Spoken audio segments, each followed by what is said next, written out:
Salve irmãos, com a paz do Senhor Jesus Cristo, espero que todos possam estar bem, animados para darmos continuidade nos nossos estudos. Chegamos ao capítulo 4, o capítulo mais extenso desse livro, e que trata de assunto muito complexo, algumas vezes até exaustivo, porque nós vamos caminhar entre duas vertentes aí, a filosofia e a teologia, ou seja, entre razão e fé. Então, o capítulo traz por título Idade da Razão, Igreja e Academia. Na pós-reforma, o equilíbrio desenvolvido pelos teólogos da Idade Média e aprimorado pela reforma, ele foi alterado de maneira radical, né? E foi uma alteração permanente, uma alteração que permaneceu após isso, porque uma nova cosmologia, uma nova forma de pensar, ela substituiu a antiga ordenação hierárquica da realidade, né? Já não existia mais aquela ideia de que eu creio e ponto final, tinha que ter uma certa comprovação científica, né? Então, na pós-reforma ocorreram muitas disputas e desentendimento entre as confissões cristãs, entre luteranos, entre anabatistas, remontrantes, diversos grupos disputavam entre si qual tinha razão sobre um certo fato. Esses desentendimentos abriram certas lacunas, né, certos espaços aí que levaram a um questionamento generalizado sobre a validade das disputas doutrinárias. A igreja, então, ela perde o seu monopólio da verdade e as pessoas elas não aceitam mais antigos dogmas apenas por se tratar de herança ou de uma tradição cristã. Tinha que ter uma comprovação agora, ok? Nesse espaço, então, surge o iluminismo. O iluminismo traz, então, que as doutrinas cristãs, elas passam a ser avaliadas e criticadas de uma forma, assim, sem precedentes, né? O iluminismo critica violentamente todos os dogmas e as doutrinas cristãs. Para se ter uma ideia, na França, por exemplo, o cristianismo passou a ser visto como uma religião opressora e irrelevante para a sociedade. Eles diziam que a fé cristã não permitia que as pessoas, por exemplo, pensassem, agissem com liberdade. A ideia de liberdade, igualdade, fraternidade, né? Liberté, égalité, fraternité, ela ficava travada pelo cristianismo, porque o cristianismo fazia com que a pessoa pensasse dentro do seu modo, dentro dos seus padrões, né? Então, para eles, isso não servia. Como resultado, então, os escritores do iluminismo, principalmente do iluminismo francês, eles puderam, então, defender uma rejeição total do cristianismo, né? Considerando o cristianismo como um sistema de crença arcaico já desacreditado pela sociedade. Essa era a situação da igreja após, vamos dizer assim, após a pós-reforma, né? Num instante após ter sido feita a reforma protestante, começamos então a viver a Idade Moderna, e essa Idade Moderna traz consigo tais questionamentos, ok? O conceito de iluminismo, né? O nascimento do iluminismo ele ocorre já no século XVII e ele se torna um modo intelectual, o qual associa a obra de Francis Bacon a René Descartes, né? Está associada à existência desses dois pensadores, esses dois filósofos.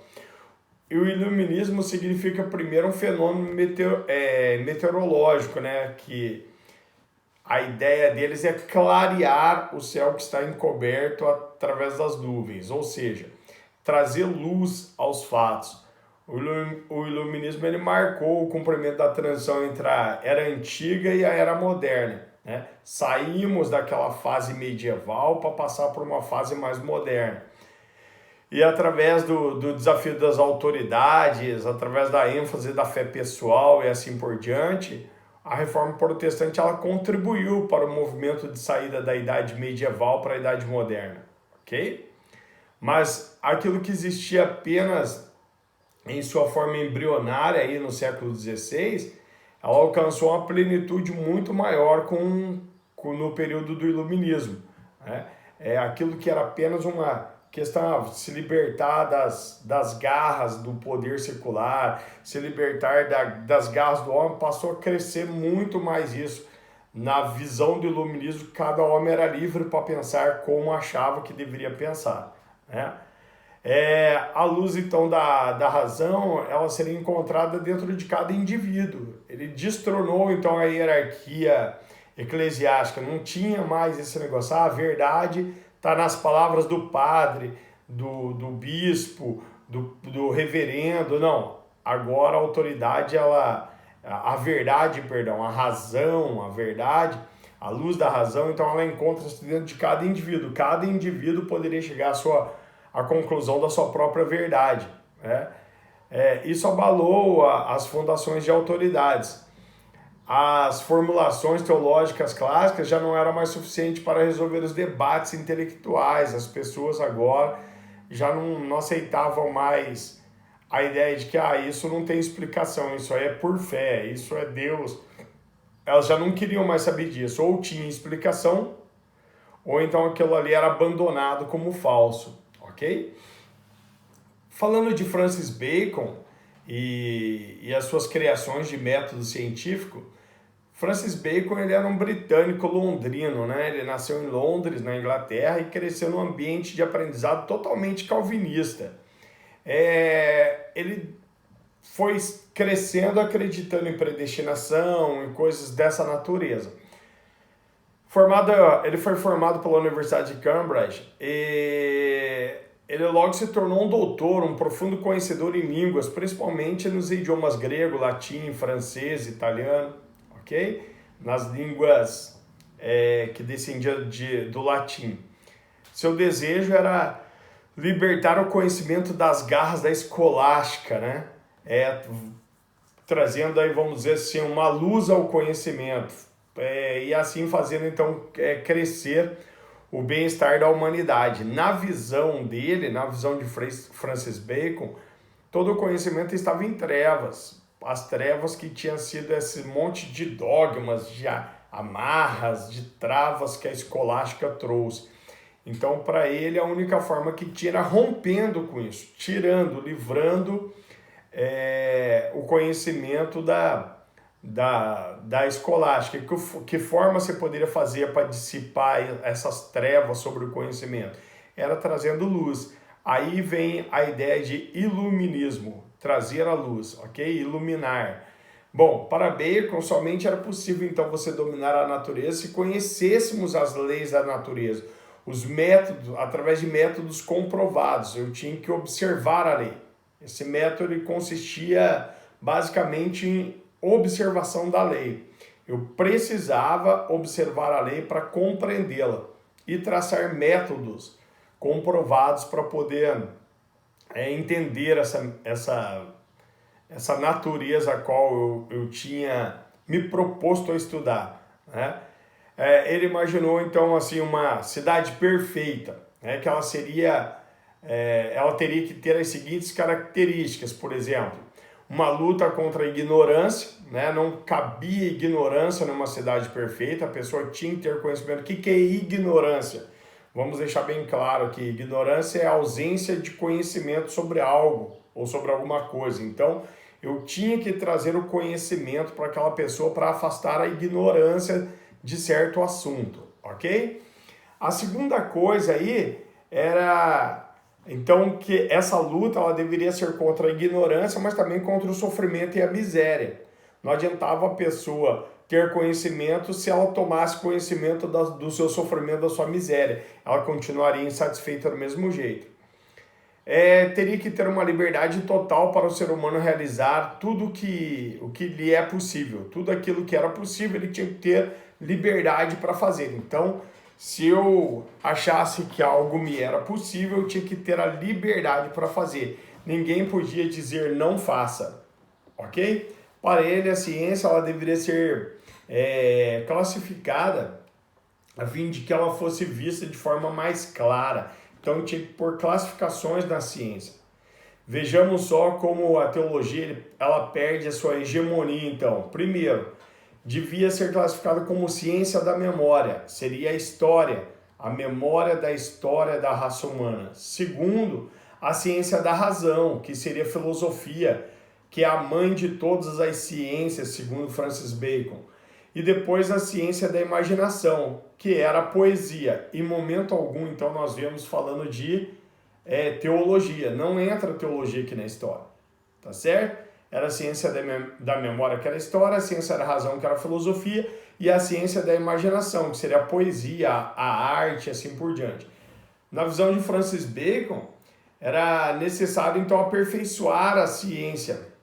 Primeiro você tinha que aperfeiçoar a ciência, depois era necessário aperfeiçoar a ordem social e, por fim, conferir soberania aos homens da ciência. Saber que aqueles que estudavam a ciência, eles deviam estar num patamar mais elevado, ter maior consideração do que os homens que estudassem outras áreas, ok? Falamos de Francis Bacon, não podemos deixar de falar de René Descartes. René Descartes, ele traz consigo um método de pensamento muito interessante, que é o método da dúvida, né? Ele foi um pensador francês católico, né? E foi chamado o pai da filosofia moderna. Foi ele quem introduziu a dúvida com o seu primeiro princípio de raciocínio. Mas é importante entender que o processo de duvidar não leva a descrença, pelo contrário, ele resulta na certeza, né? Pois à medida em que eu vou duvidando de tudo, vai surgindo a certeza da existência do sujeito que se está duvidando. Eu duvido da existência de Deus, logo eu acredito que Deus existe, né? Eu duvido de alguma coisa, eu vou pesquisar, procurar me aprofundar naquilo para que eu possa obter um conhecimento maior. Daí então surgiu aquele adágio, né, da filosofia cartesiana muito conhecido, que é cogito ergo sum, ou seja, penso, logo existo. E eu quero fazer aqui um adendo na nossa aula, vou puxar aqui uma matéria, vou falar aqui, que foi quando eu ainda estava na Universidade Federal do Rio de Janeiro, cursando História, eu me deparei com um vídeo muito interessante de um pensador italiano da nossa contemporâneo, né, que inclusive ainda está vivo, Carlos Ginzburg. Ginzburg, ele veio dar uma palestra na Universidade Federal do Rio Grande do Sul e ali nessa palestra ele puxa um versículo bíblico. E não tem nada a ver com religião, ele apenas puxa esse versículo bíblico para embasar uma teoria que ele chegou à conclusão através do estudo da história. O que seria esse versículo? Ele cita um versículo que diz, a passagem bíblica que diz assim: aquele a quem muito tem, muito lhe será dado. Aquele a quem nada tem, até o que tem lhe será tirado. E ele começa a falar das ferramentas de pesquisa. E eu vou aqui citar um exemplo, Google.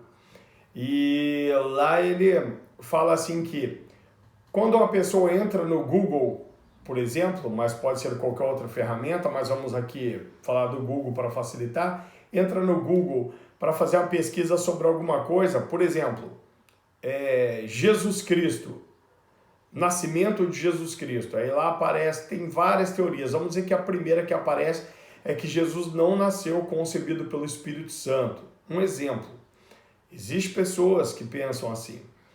E aí, quem tem pouco conhecimento e não tem a maturidade para saber que existem matérias na internet que carecem de fontes para comprová-las, necessita de comprovação científica, a pessoa lê aquela matéria e pensa: nossa, Jesus não nasceu de uma virgem, não nasceu concebido pelo Espírito Santo, isso foi uma invenção do século tal, tal. Ele imagina lá o que está escrito, qualquer bobagem que se coloca lá.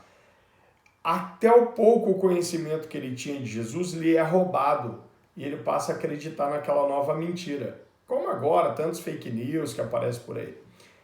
Aquele que já tem um certo conhecimento, ele entra no Google, aparece essa mesma matéria e fala, peraí, vou pesquisar em outros sites. Aí ele vai começar a pesquisar em diversos sites, vendo diversas fontes e vê que aquilo lá não procede. Então, o fato dele ter pesquisado em diversos sites e ter lido diversas matérias, lhe acrescenta ainda mais conhecimento. Ou seja, aquele que muito tinha, mais lhe foi dado, e aquele que pouco tinha, até o que tinha lhe foi roubado. Então, René Descartes ele mostra que somente a dúvida, só a dúvida leva o homem a ter um conhecimento maior de outras coisas, né? Então, aquele que entra na internet, lê a primeira matéria que acha e toma aquilo como verdade absoluta, talvez até o conhecimento que ele tinha ele foi roubado. Mas aquele que duvida e busca pesquisar em outras fontes, em diversos sites, em diversas matérias, principalmente em sites sérios, né? Ele acaba acrescentando-lhe ainda mais conhecimento, ok? Fica aqui esse adendo aí. Depois, então, de René Descartes, nós temos ali o nascimento do antropocentrismo. O ser humano, então, ele passa a ser o centro do universo. Se na Idade Média e na Reforma Deus era o centro da história e o homem era apenas um agente passivo da vontade de Deus, agora, e não tinha poderes algum, né? Porque é importante nós declararmos isso aqui, que na Idade Média e na Reforma, Deus era o centro de tudo e tinha todo o poder e fazia tudo, e o homem era apenas um agente passivo sem poderes nenhum para interferir nos rumos da sua história, né? Isso aí era o que nós chamamos de teocentrismo, teos Deus, centrismo, centro, né? Já o iluminismo, ele põe o homem como centro da história. O iluminismo, ele coloca o homem numa posição mais elevada, uma posição mais de destaque. Ele valorizou a capacidade humana, a capacidade que o homem tem de agir e até de mudar a sua vida, o seu destino, a sua história e o próprio mundo, né? Então isso aí passou a ser o antropocentrismo. O antropos quer dizer homem-centrismo, o homem no centro, tá certo? O homem passa então a ser um agente ativo na história e capaz de transformá-la, de escrevê-la conforme ele acha que deve escrever. Vejamos aqui que nós estamos falando de coisas simples, irmãos, de destino. Por exemplo, se hoje eu trabalho como balconista de uma loja e eu decido mudar de vida, né? Eu não aceito aquilo como sendo um destino que me foi imposto. Antigamente as pessoas falavam, não, você é escravo porque você foi à vontade de Deus, você é sapateiro porque foi à vontade de Deus, você não pode mudar, isso aí foi um dom que Deus te deu e você tem que seguir. A pessoa às vezes nem queria ser sapateiro, mas como foi a única opção que ela tinha quando era jovem, ela abraçou essa profissão. E quando eu cresci, ela não podia mudar, porque aquilo foi um dom que Deus lhe deu, um dom, ok? Hoje não, hoje eu trabalho num comércio e de repente falo, não, vou mudar de vida, eu não quero mais trabalhar com isso, vou fazer um curso, sei lá, vou prestar um vestibular, fazer uma faculdade de direito, vou ser advogado, e você muda a sua profissão, muda de cidade, muda de estado, muda de bairro, muda sei lá, muda tanta coisa, até de igreja hoje em dia, quando a pessoa quer, ela muda, não é? Porque a decisão é da pessoa, é particular dela. É claro, nós que somos cristãos, oramos e pedimos orientação de Deus. Mas já nesse período vamos dizer assim, da Idade Média e até no período da Reforma, em que a Reforma ocorreu, não havia isso, era o teocentrismo. Deus governava tudo e determinava tudo. Se você estava feliz foi porque Deus quis, se você estava infeliz é porque Deus também quis, né? Já no período do iluminismo aqui, do antropocentrismo, o homem passa a ser então o centro de tudo, centro das decisões, ok?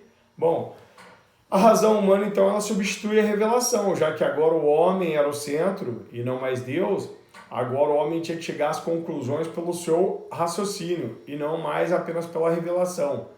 O iluminismo e a razão humana constituem então uma substituição, né, da revelação imposta externamente na posição de árbitro da verdade, né? Pois a razão ela passou então a determinar o que vinha a ser a revelação. A tese de Anselmo ela acabou sendo invertida, né?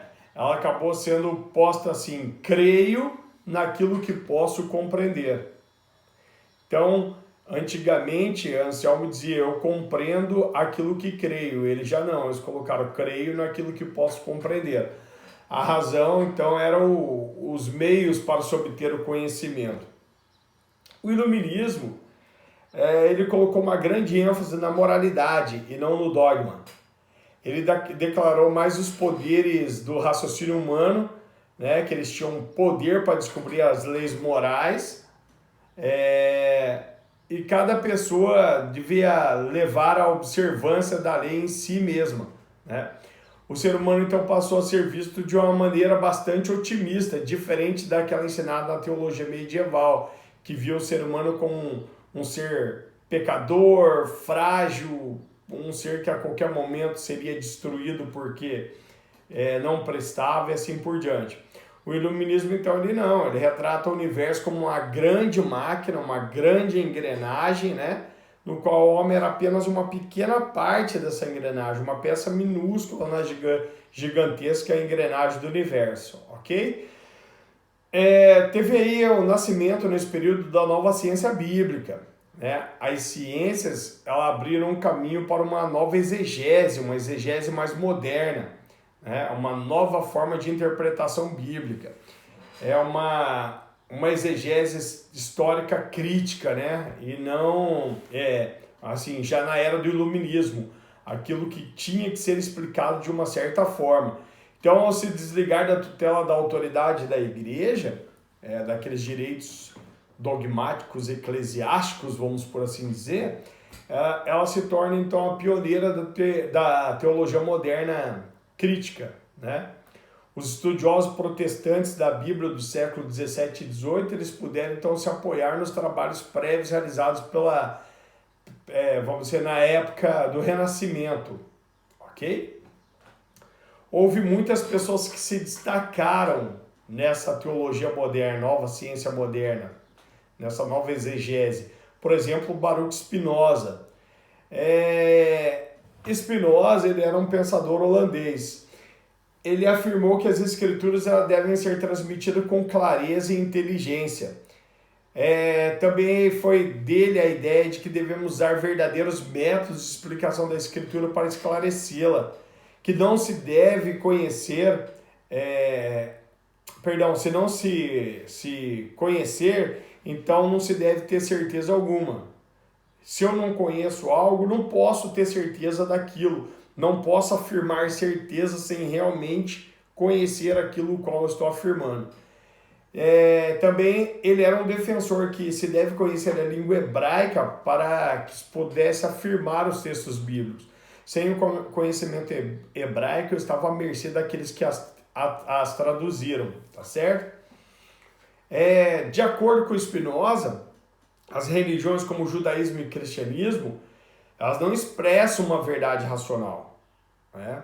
Para ele, essas religiões, elas são basicamente como um modo de comunicar verdades morais para aqueles que são incapazes de percebê-las pelo raciocínio. Ou seja, a pessoa não tem condições de compreender através do estudo, do pensamento, então a religião ia moldando a mente dessa pessoa para que ela tivesse pensamento, vamos dizer assim, pudesse formar padrões morais, né, através da religião, da fé e não da razão, já que ela era incapaz de raciocinar esses padrões morais. Bom, assim sendo, para ele, qualquer religião que nos ajude Desse modo, ela não pode ser ignorada, pelo contrário, ela deve ser tolerada, tá certo? Outra pessoa que se destacou bastante nessa época aí foi Isaac Newton. Isaac Newton e a física que explicava o universo, né? A maior marca dessa revolução da ciência foi alcançada na obra de Isaac Newton. Ele foi um professor de matemática da Universidade de Cambridge. Para ele, o universo descrito era uma grandiosa máquina cujos movimentos podiam ser conhecidos por, vamos dizer assim, pois eles seguiam determinadas leis observáveis, né? Não era uma coisa desconexa, ela tinha uma certa racionalidade. Ele propôs mostrar as propriedades de comportamento de toda a matéria, então, né? De toda a partícula, vamos por assim dizer, e que elas podem ser determinadas. Esse comportamento de cada partícula das matérias, elas podem ser determinadas por um grupo relativamente pequeno de leis fundamentais. Tinham leis para que fossem reguladas. Newton era um homem profundamente religioso, né?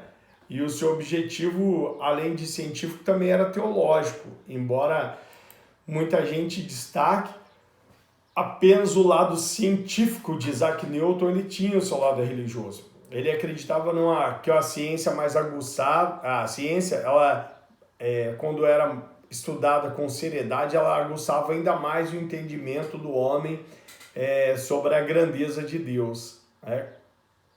Cada vez que o homem se aprofunda no conhecer a ciência, ele ia acabar conhecendo a Deus de alguma forma, porque ele ia ficar mais instigado a isso. Sua vontade ia ficar mais aguçada de conhecer a Deus pelo poder, pela capacidade que Deus tinha de agir através da ciência, através das matérias. Nós temos aí o empirismo e o idealismo também surgindo nesse período aí, né? Que vinha a ser o que? A experiência, a razão e o conhecimento sendo colocado a provas. O nome que mais se destaca nesse período aí talvez seja de John Locke. Locke, ele era um filósofo e teólogo inglês que ele influenciou profundamente o século XVIII, ok? As questões pessoais de John Locke, ele era filho de advogado, onde ele estudou e tal, nós vamos passar mais superficialmente para não ficar muito massificante, já que essa aula é bastante extensa. Mas Locke, ele estudou na escola de Westminster. E aí depois ele foi para o colégio da Igreja de Cristo e ficou lá até 1684. Ele se preparava, na verdade, para entrar para a vida religiosa, mas em 1666, quando ele já estava formado, ele decidiu então abandonar a ideia de ir vamos dizer assim, para a vida religiosa, para que ele pudesse se dedicar à medicina, que era o sonho dele, era a vontade dele. Locke, ele defendeu a primazia da religião natural.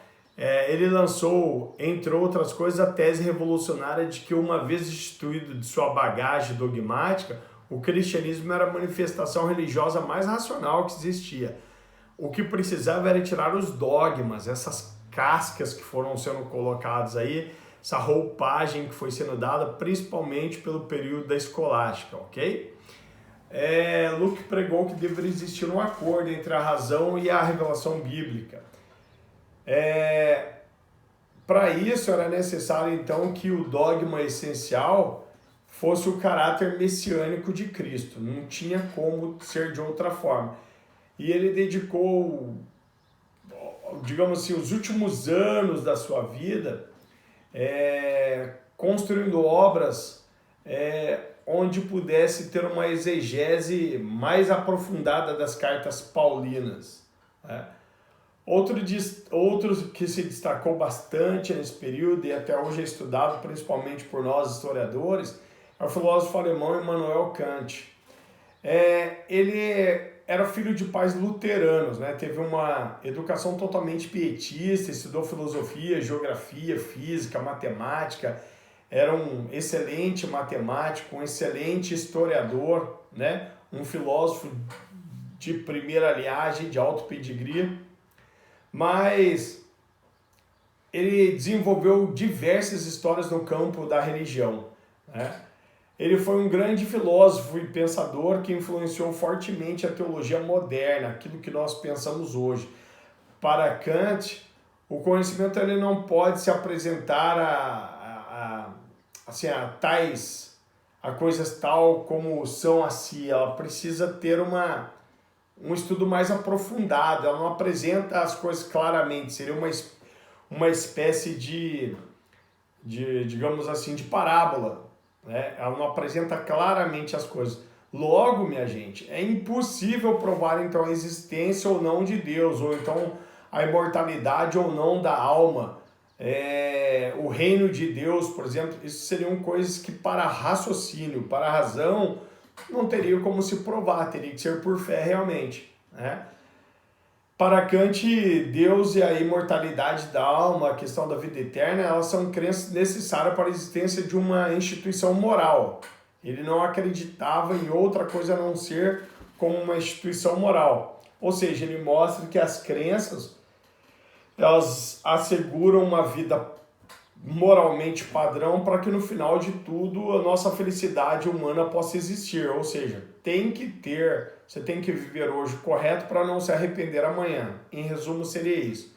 Segundo ele, então, a religião ela permite ao ser humano mudar o seu caráter, né? E sobrepor o mal e a inclinação do mal para o bem e a inclinação ao bem. E a igreja é o meio pelo qual essa transformação ela pode ser atingida.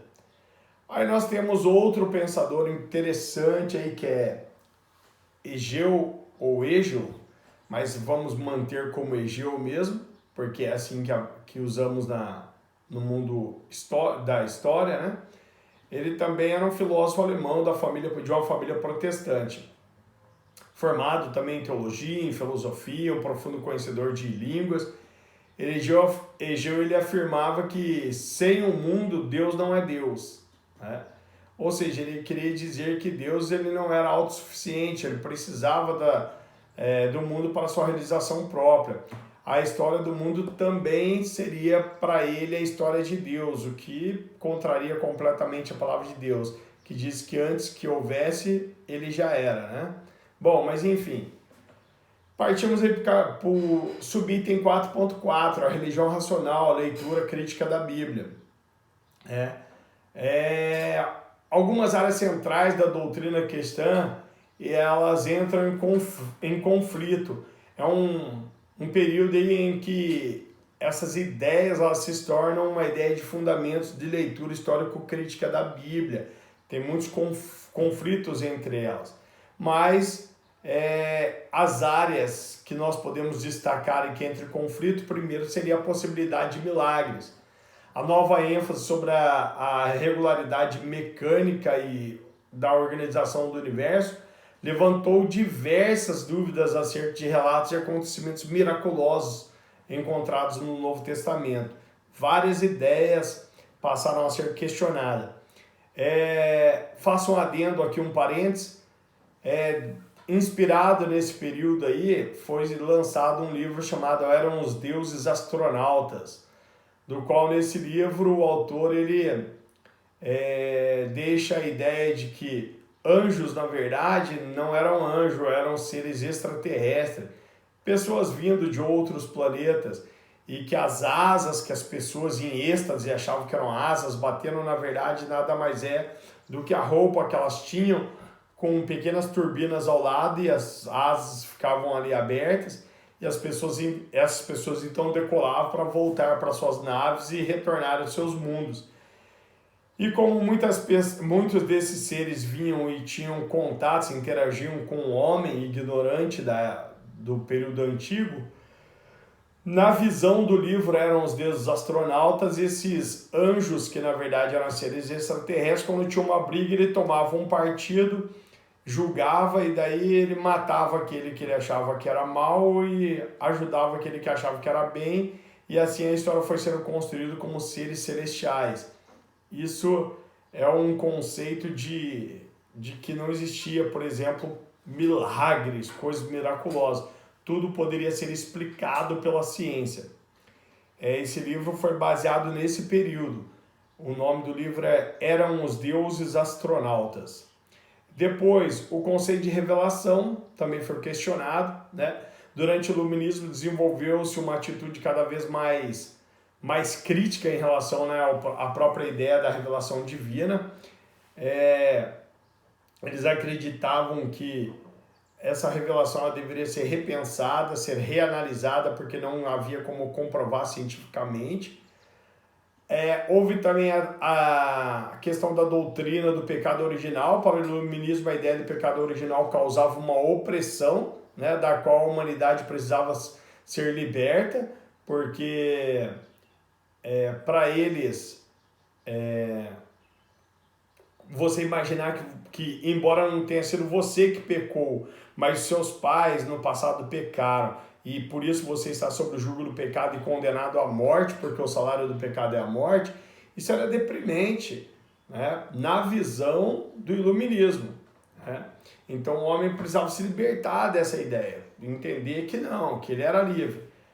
Há também o problema do mal, né? O ser humano é fundamentalmente bom e tem total condição de evitar o mal através do uso correto da razão. Eu, raciocinalmente pensando, sei que, um exemplo, meu vizinho fala uma bobagem, faz alguma coisa, eu, pelo meu raciocínio lógico, mesmo que eu não seja cristão, eu sei que eu não devo ir lá e dar um tiro e matar aquela pessoa. Isso seriam padrões morais que eu iria adquirir através do raciocínio lógico, né? Mas nós sabemos que o mal ele vai além disso. O mal não é o ato de eu ir lá e executar aquela pessoa. E sim, o mal é aquilo que trabalha contra, faz um trabalhar contra o outro. Eu contra o meu vizinho, como exemplo aqui citado, ok? Depois, a identidade de Jesus, o Iluminismo, principalmente o Iluminismo alemão, ele desenvolveu aí uma tese de que há uma série de discrepâncias entre o Jesus real e a interpretação do Novo Testamento, né? Sobre a importância que Jesus teria, né? Nós vamos estudar isso daqui a pouco ali à frente. Por trás do relato neotestamentário, Jesus seria um redentor sobrenatural da humanidade, né? Mas na verdade escondia uma simples figura humana, um mestre exaltado que ensinava ali apenas o bom senso, e não que ele era um ser sobrenatural, que ele era filho de Deus e tal. Nós vamos ver isso já, aguarde bem isso. A diferença entre o Jesus neotestamentário e o Jesus real.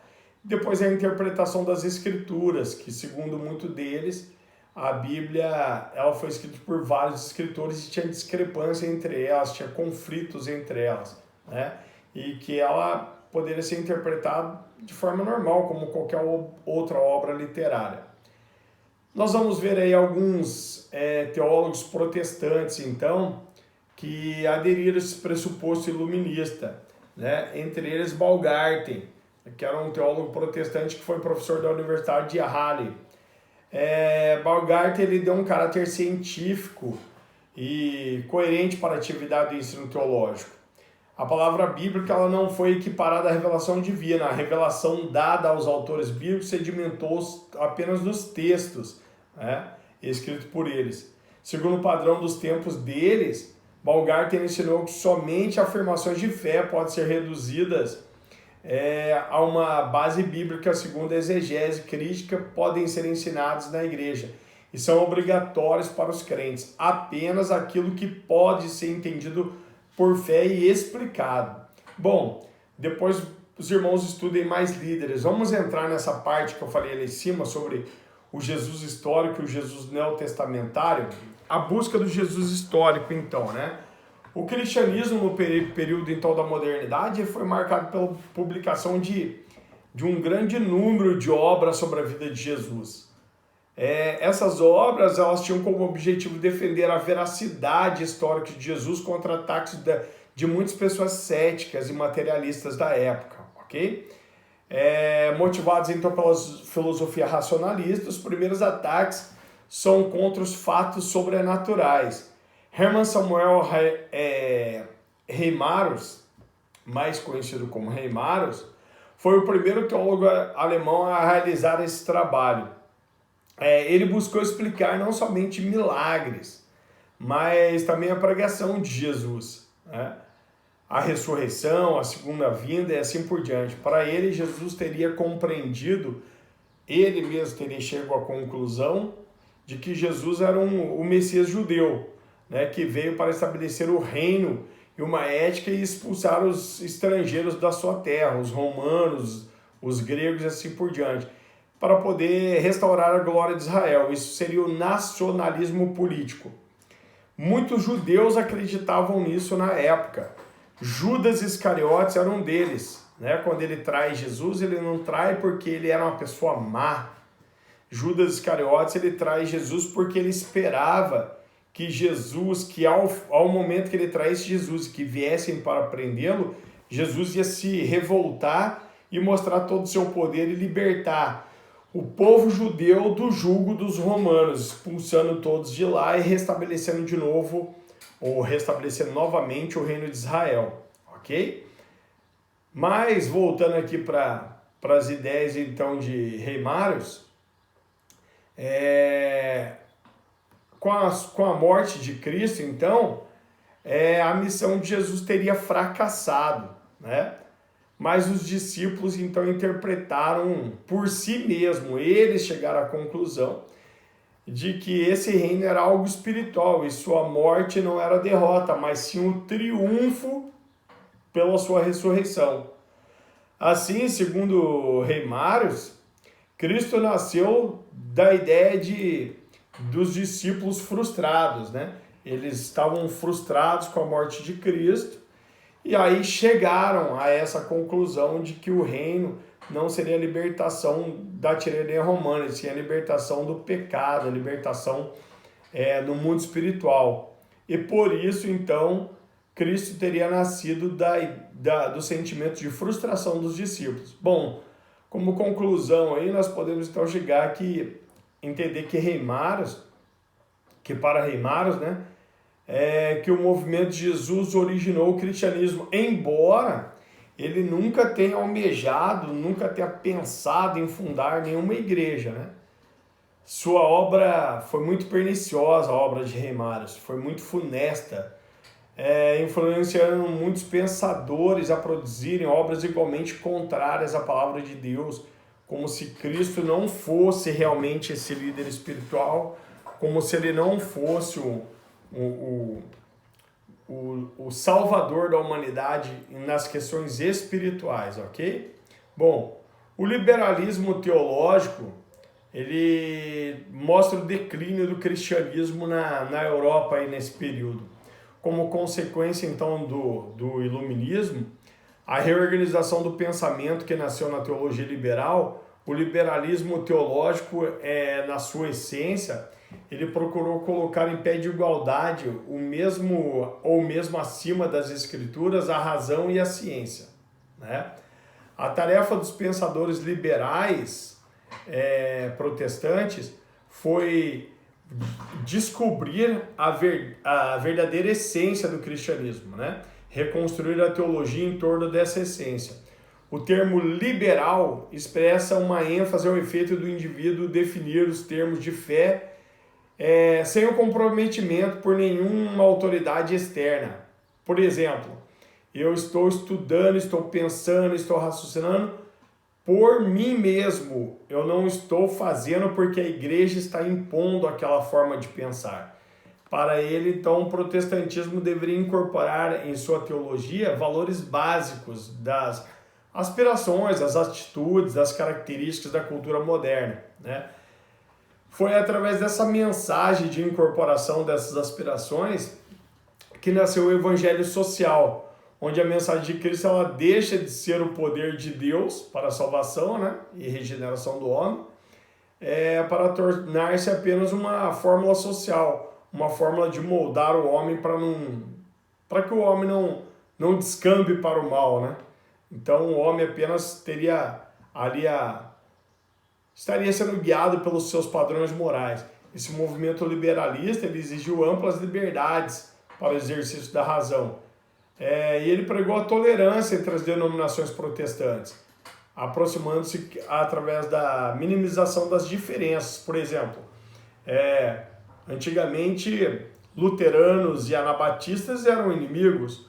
Hoje um batista, descendente dos anabatistas, e os luteranos são irmãos fraternais, né? Irmãos de fé, assim como as demais denominações. Nenhuma igreja protestante pode se achar inimiga da outra. Desde que estejamos dentro dos padrões de Cristo, somos irmãos em Cristo e estamos seguindo para o mesmo céu, ok? O liberalismo teológico e o declínio do cristianismo na Europa. Então, com o advento do liberalismo, esse liberalismo trouxe um declínio do cristianismo na Europa. Esse liberalismo foi inspirado pela visão de uma humanidade em ascensão rumo a novas descobertas, né? O cristianismo não ficou isento de algumas convicções, não ficou isento e algumas convicções, vamos por assim dizer, elas foram seriamente questionadas, muito questionadas. Entre esse liberalismo aí que foi questionado na Europa, nós podemos destacar aqui os credos primitivos, né, que foram considerados arcaicos e sem a realidade, sem estar conectado com a realidade do mundo moderno. A mente do homem, que é capaz de raciocinar segundo o pensamento de Deus, né, na visão do homem, esse liberalismo acreditava que o homem é capaz de pensar como Deus. E as doutrinas cristãs, que são símbolos de verdades racionais, conhecidos pela razão humana. Procure conhecer um pouco mais sobre alguns nomes desses movimentos para que você possa ter mais aprofundamento sobre o que vem a ser o liberalismo, ok? Bom, a igreja então ela perde a sua importância, porque os protestantes liberais argumentavam que a reorganização da fé cristã era essencial para que o cristianismo continuasse a ser relevante no mundo moderno, né? Com esse argumento, exigia um grau de liberdade tanto em relação à herança doutrinária do cristianismo, quanto em relação aos métodos tradicionais de interpretação da Bíblia. Essa mudança de rumo teve implicações importantes na igreja. Várias convicções cristãs foram abandonadas, pessoas deixaram de ir ao templo, diminuiu-se a frequência, diminuiu o número de conversões, diminuiu o número de fiéis, houve uma perda das questões éticas, das questões morais, das questões de fé, houve a diminuição de número de membros, há uma diminuição significativa de um envio de missionários, houve uma redução, inclusive, de número de missionários, porque houve uma redução de contribuição financeira, o que tornava inviável manter ou enviar missionários. Então, as instituições, elas...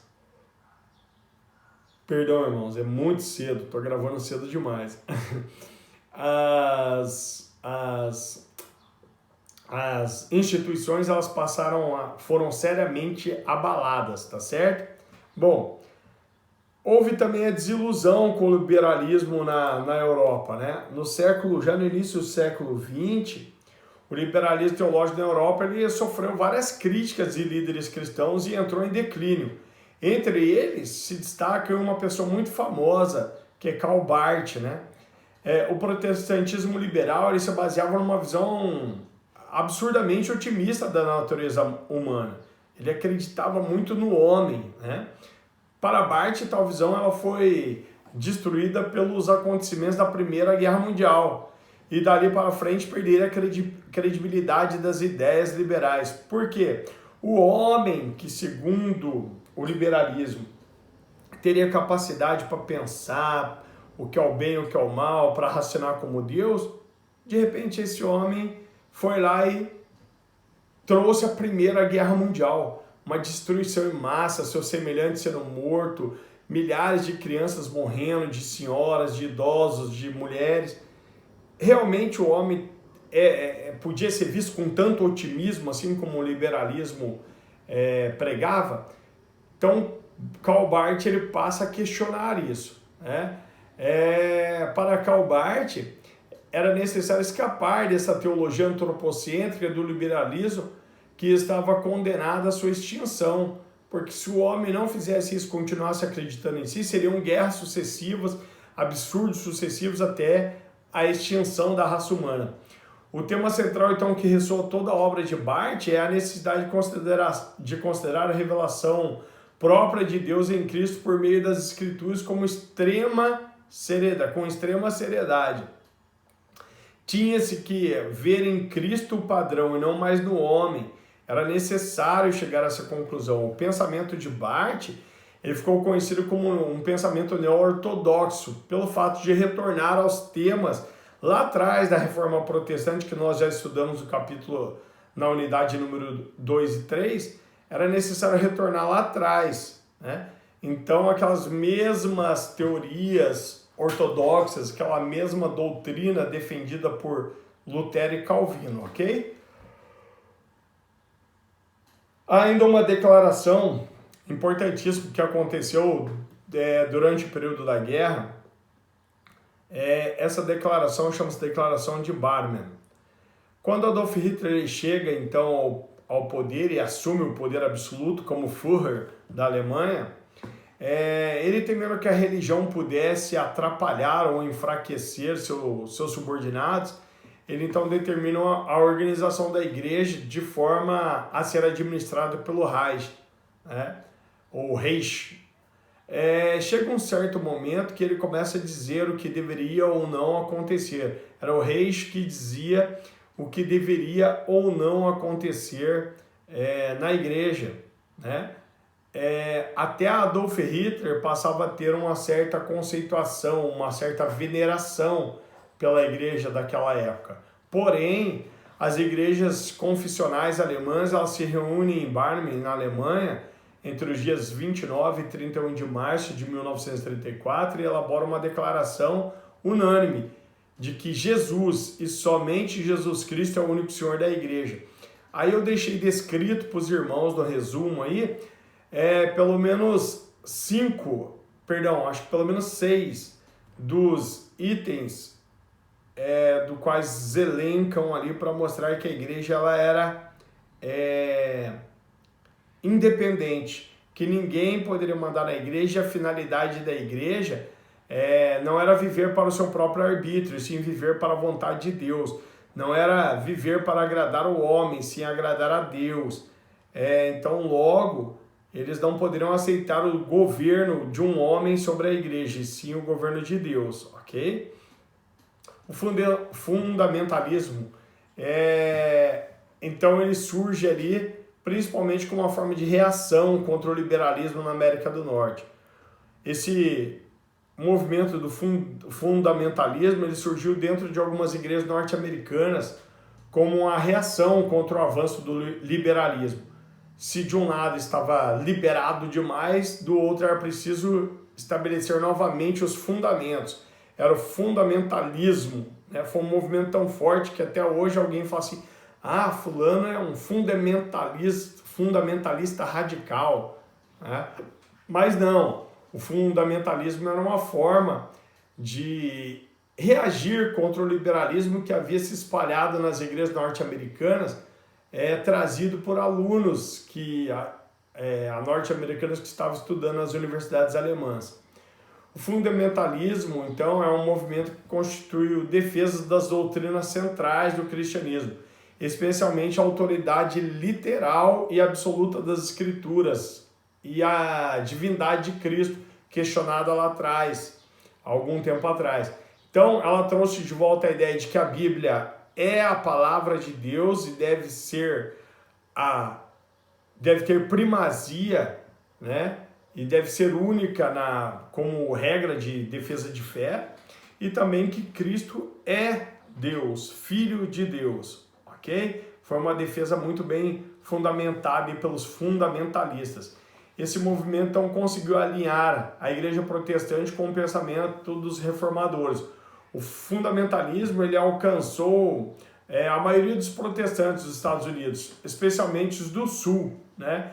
Em 1895, por exemplo, foram anunciados os 5 fundamentos da fé cristã, que passou a ser regra de praticamente todas as igrejas protestantes da América.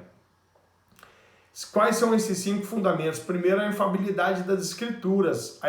A Bíblia, ela é infalível e é a autêntica palavra de Deus, ok? Depois, a divindade de Jesus Cristo. Jesus Cristo é Deus. É Deus como Deus Pai e como Deus Filho, tá certo? É a segunda pessoa da Santíssima Trindade. Depois, defendeu o nascimento virginal de Jesus Cristo, que foi concebido na Virgem Maria por ação e graça única do Espírito Santo. Como quarta defesa, foi o sacrifício vicário de Jesus Cristo e substitutivo pelos pecados humanos. O sacrifício único e suficiente de Jesus Cristo. Esse é o 4º fundamento da fé cristã. Cristo, ele fez um sacrifício único e definitivo para salvar os homens. E depois a ressurreição de Jesus Cristo e a sua volta. Cremos que Cristo ressuscitou e cremos na volta de Cristo. Ela é uma volta iminente, a qualquer momento pode acontecer. Bom, uma vez que a fé em Cristo, através do fundamentalismo, foi reavivada, passou-se então a ter uma outra visão, uma necessidade muito grande, que era a necessidade do evangelismo. Como já foi estudado, o século XIX foi marcado pelo surgimento do liberalismo, que surgiu nas universidades alemãs e se espalhou para a América do Norte. O século marca também o surgimento de outro movimento, o evangelicalismo. O que vem a ser evangelicalismo? Evangelicalismo foi um movimento para a evangelização do mundo. Protestantes na Europa e na América do Norte se apegaram às ideias básicas dos credos da Reforma e se opuseram ao liberalismo. A inspiração da Bíblia foi defendida em institutos bíblicos por homens como Moody, como Asher Torre, como diversos outros homens que defenderam enfaticamente a palavra de Deus. Moody foi o maior evangelista do século XIX, né? E se destacou por suas pregações positivas e com conteúdos aprofundados das escrituras sagradas. Se ele foi o maior evangelista do século XIX, o maior evangelista do século XX, sem dúvida nenhuma, foi Billy Graham, que foi considerado o maior evangelista. E ele alcançou uma projeção internacional através das suas cruzadas em Los Angeles, em 1949. Principalmente quando a cadeia de jornais Hearst lhe deu popularidade internacional, né? Deu popularidade nacional e depois internacional. A cruzada no ginásio de Haringey, em Londres, em 1945, durou mais de 12 semanas e teve cerca de 38 mil conversões nessa cruzada. O seu programa Hora de Decisão, inaugurado em 1950, passou a ser exibido em centenas de países, de tal forma que Billy Graham levou o evangelho para centenas de países e ficou conhecido no mundo inteiro. Além de ser conselheiro de diversos presidentes norte-americanos, diversos presidentes americanos buscavam se aconselhar com Billy Graham, foi ele quem decidiu reunir os líderes evangélicos para uma conferência que ocorreu em Berlim, na Alemanha. Essa conferência ela teve como objetivo a evangelização mundial. Dessa reunião, resultou o Congresso de Lausanne em 1974. Né? O que vem a ser esse Congresso de Lausanne? Ele trouxe um pacto importantíssimo. Em 1974, foi realizado um congresso sobre evangelização na cidade de Lausanne, na Suíça. Teve a participação de representantes de 150 países. E o resultado do encontro foi um documento chamado Pacto de Lausanne, no qual enfatizou a lealdade às Escrituras, né, como uma infalível regra de fé e prática cristã, e também declarou sobre pressão dos participantes do terceiro mundo que a preocupação da ação social são como uma parte relevante do Evangelho. O slogan que surgiu a partir da conferência é: toda a igreja levando todo o Evangelho ao ser humano de todo mundo, em todo o mundo. Tá certo? Qual que era a ideia principal, então, para resumirmos aí? Que era necessário evangelizar toda a raça humana em todos os cantos do mundo, e todas as igrejas eram responsáveis por isso. Esse pacto ele foi redigido por John Stott, né? E se tornou o principal documento de missões para os evangelicais, vamos por assim dizer. Um documento que daria parâmetros para o evangelismo no mundo inteiro, ok? Mas há outros nomes que se destacam, não apenas Billy Graham e John Stott. Há aqui na América do Sul também, para que nós possamos ficar a par disso, né? Como, por exemplo, René Padilha, do Equador, um grande evangelista que pregou em diversos países do mundo, com programas de televisão conhecidos em diversos países, que passavam inclusive aqui no Brasil. E também Samuel Escobar, que foi um grande evangelista do Peru. Eles também participaram aqui, entre outros pastores da América Latina, para que nós possamos aí deixar registrado alguns nomes, tá certo? Nós encerramos assim o capítulo de número 4, a aula de hoje. Espero que os irmãos possam ter compreendido. Entendam que essas indas e vindas aí do período da Idade Média, da mudança e da passagem de um período para outro, é uma consequência natural. Toda vez que a igreja perde a sua vigilância, toda vez que a igreja perde a sua conexão com Deus, ela vai perdendo a sua vitalidade, vai enfraquecendo e passa a ter, sim, diversos ataques. Mas graças a Deus que no final de tudo, a igreja foi retornando para o caminho, voltando para a ideia principal, e assim nós chegamos a ter uma igreja no final do século XIX, início do século XX, com mais vigor, pronta para evangelizar e alcançar os diversos cantos do mundo, levando o cristianismo para todos os povos, tá certo? Desejo que os irmãos possam ter compreendido bem, possam ter entendido bem a palavra que foi ministrada, e que breve possamos aí estar juntos e esclarecendo qualquer dúvida que tenham. Deus abençoe os irmãos, em nome de Jesus Cristo.